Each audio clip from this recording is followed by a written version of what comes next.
નમસ્કાર દર્શક મિત્રો, હું જપન શાહ, કાનમ એક્સપ્રેસ ન્યૂઝમાં આપનું સ્વાગત છે. જોઈએ આજના મુખ્ય અને મહત્વના સમાચાર. ભાવનગર અને અમરેલી જિલ્લાની સરહદ પર પોલીસની કામગીરી સામે ગંભીર સવાલો ઉઠાવતી એક ચોંકાવનારી ઘટના સામે આવી છે.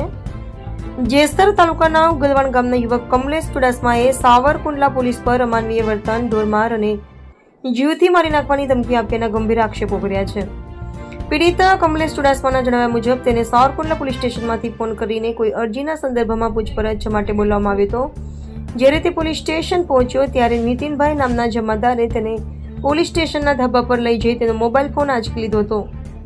યુવકનો આક્ષેપ છે કે કોઈપણ કારણ વગર કે પૂછપરછ કર્યા વગર તેની સાથે ગાળાગાળી શરૂ કરવામાં આવી હતી અને તેને હેન્ડર વડે નિર્દયતાથી માર મારવામાં આવ્યો હતો.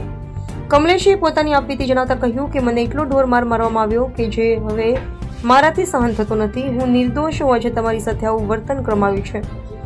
માર માર્યા બાદ પોલીસ કર્મીએ યુવકને મોઢું બંધ રાખવા માટે ધમકાવ્યો હોવાનો પણ આક્ષેપ છે.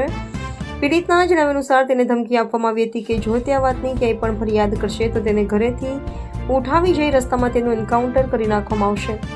આ ધમકીને કારણે યુવક અને તેનો પરિવાર હાલ ભારે ફફડાટ અને ભયના ઓથાર નીચે જીવી રહ્યો છે.